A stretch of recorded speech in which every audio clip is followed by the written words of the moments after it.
Thanks to Morning Brew for sponsoring today's video.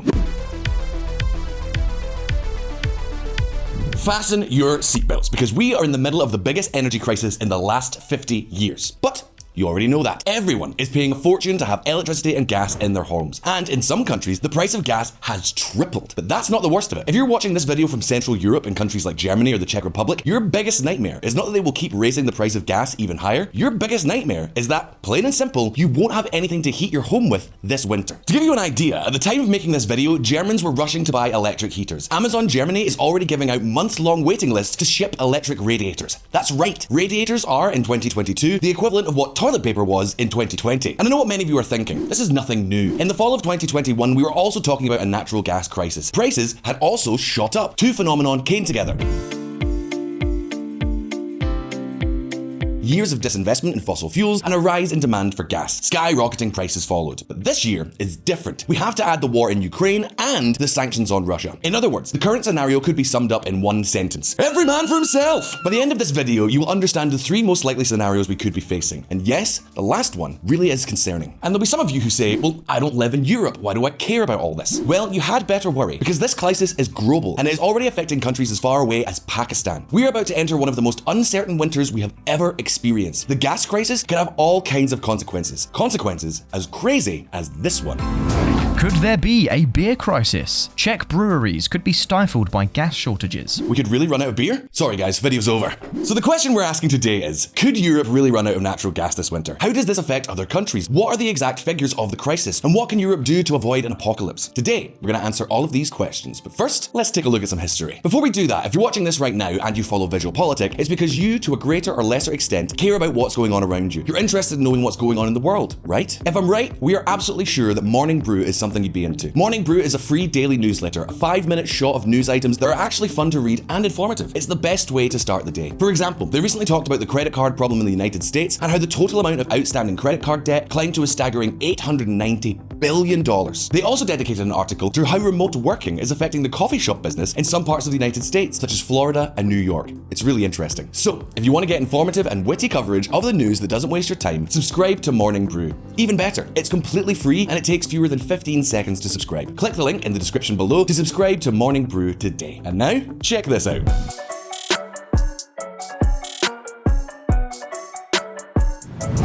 Can Russia cut off the gas? Could Russia really cut off all the gas supplies to Europe? The answer to this question is no. But that is to say, it is almost unthinkable that Russia would ever cut off gas supplies 100%. However, there is one very big exception. To begin with, let's ask ourselves another question. What is natural gas used for? Gas serves three main purposes: to generate electricity, to generate heat for certain industries, and to power domestic heating.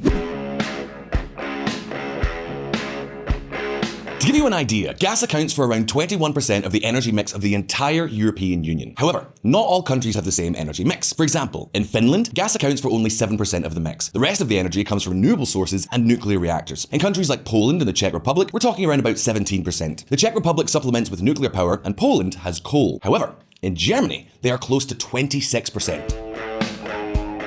And you may ask, why? Well, because in Germany they wanted to close all their nuclear reactors and reduce coal consumption. The vacuum left by these energy sources has been filled with renewables and natural gas. But wait just a minute, because this is only part of the problem.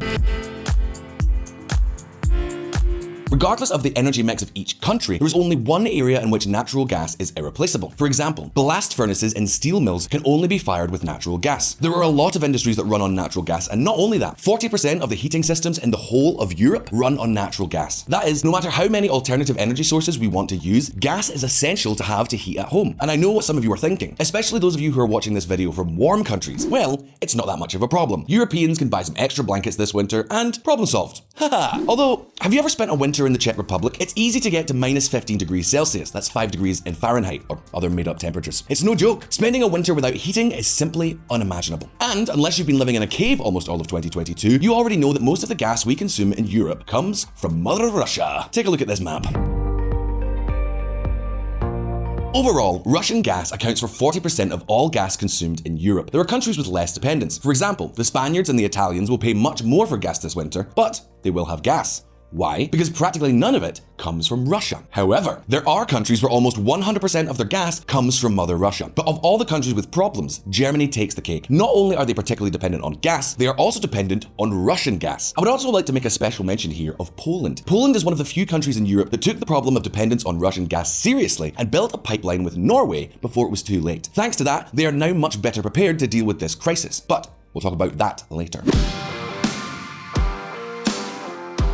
The truth is, if Putin cuts off all the gas, Germany and many other countries have a problem. The other question is it really in his interest to do so? The answer is that, in theory, it is not. To give you an idea, energy exports account for more than 60% of all government revenues in Russia. So tinkering with supply could be very dangerous for the survival of the Russian government. Turning off the gas tap at current prices would cost Russia tens of billions of dollars, while also accelerating plans by affected countries to end any significant supplies coming from that country in the future.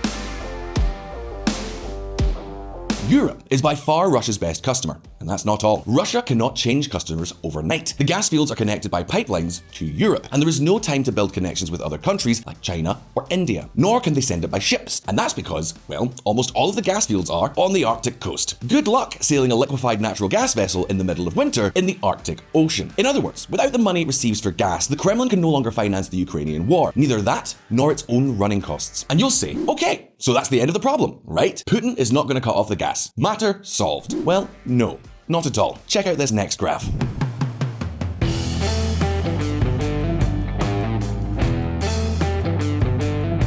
What you see here is the price of natural gas TTF futures. It is basically the reference used for each of the gas negotiations. Each country buys gas at different prices. In any case, we could say that the price of gas has shot up everywhere. Actually, we can make two readings. Firstly, Russia is more interested than ever in continuing to sell gas at prohibitively high prices. Secondly, with such high profit margins, Russia could still reduce the amount of gas it sells and still make a gargantuan profit. In this way, Putin kills two birds with one stone. On the one hand, he finances his war, and on the other hand, he puts Europe on the ropes where to sign.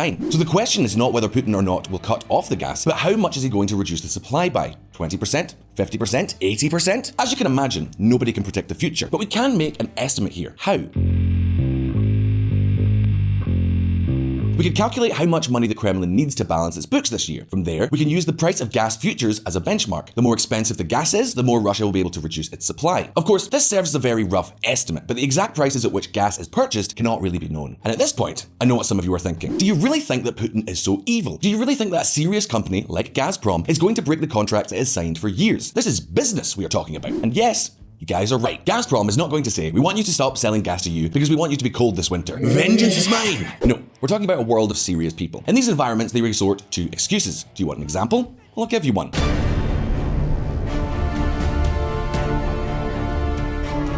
One fine day this summer, oh surprise, the turbines of the Nord Stream 1 gas pipeline stopped working. Oh, and by the way, who do you think provides the parts to make these turbines work? Well, the turbines are Siemens brand with parts made in countries like Canada, but with the sanctions on Russia, it's going to be very difficult for Germany or Canada to send those much needed parts. We might have to renegotiate those sanctions, might we, Germany? And that's when, weeks later, we come across news stories like this one. Russian gas again flowing into Europe via Nord Stream 1 pipeline. However, this pipeline is only operating at 20% of its capacity. At least that was the case at the time of making this video. In any event, in a few months, this percentage could be increased. As you can see, we are talking about a very complicated situation for Europe. And the question is, what can be done? Well, lucky for you guys, we're going to look at that right now.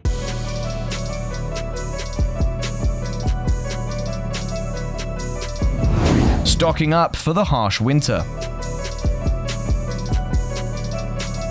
Before we go on, let's give you some numbers to show the magnitude of the problem that we are talking about here. In 2020, the European Union imported 394 billion cubic meters of gas, or BCM. So that's 394 BCMs. Of this amount, in 2020, 174 BCM came from Russia. In 2021, it was somewhat less, around 150 BCM. The question now is, how can Europe get 150 to 170 BCMs of gas from other suppliers? Well, both the International Energy Agency and the European Commission have a plan. And the first part of that plan is, fill the gas tanks for the winter. You see, all countries have gas reservoirs to cover peak demand. Now those reservoirs are not even enough to cover a quarter of the winter demand, and it's not easy to fill them either. To give you an idea, at the time of making this video, Europe had only filled 66% of its gas capacity. Naturally, each country fills its tanks at different rates, and once again, Poland takes the medal. It is one of the few countries that has already filled its gas tanks. The rest are going crazy, looking for gas supplies from anywhere, while at the same time, calling for a reduction in consumption.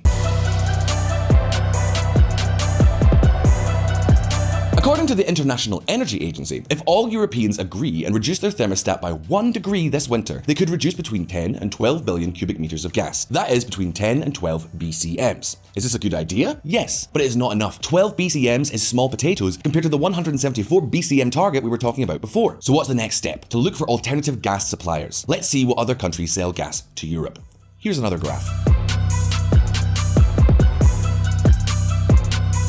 As you can see, there are not many countries, and remember that most of the gas that reaches Europe comes through pipelines. You can't build a new pipeline overnight. Norway already has its gas plants working at full power. Their pipelines literally cannot deliver more gas. Another supplier is Algeria. In recent months, Italy's ENI has negotiated an agreement with Algeria's Sonatrach for how much? For 4 billion cubic meters of gas. That's good, but it's not good enough, and it won't arrive in time either. Von der Leyen has travelled to Azerbaijan to negotiate more gas purchases, but once again, they will not arrive in time before winter. Building pipelines can take years, many years. In other words, there's no time for that. So what other alternatives are left? Check this out.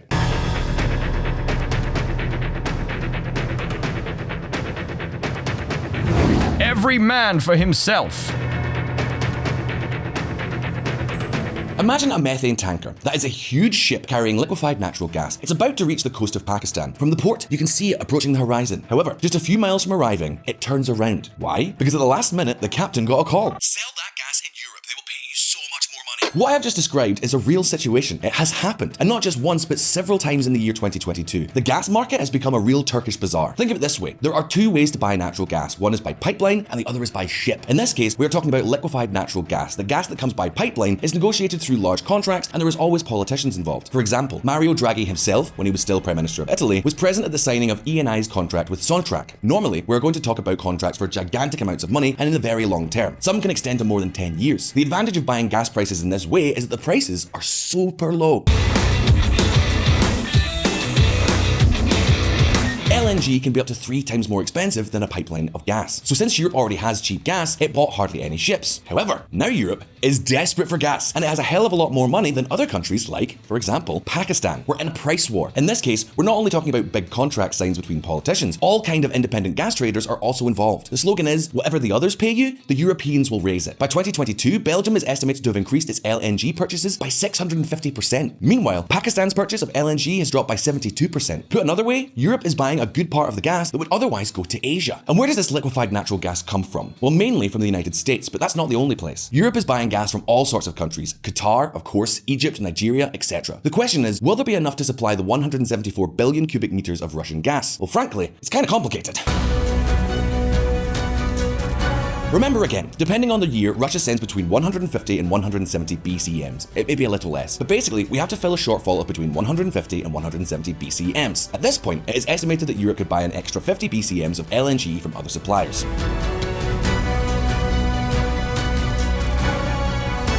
Do the math. We saved about 10 BCM by lowering the thermostat. We bought an extra 50 BCM from other suppliers. That's 60 BCM. In other words, we still need Russia. So what else can be done to replace Russian gas? Well, to go back to other sources of energy that seem to have been forgotten. Germany to reactivate coal power plants as Russia curbs gas flow. Germany rethinks nuclear power exit due to threat of winter energy crunch. And so, once again, the question is this enough to avoid a harsh winter? Well, the truth is, it's kind of difficult to predict, but we can give you 3 different scenarios.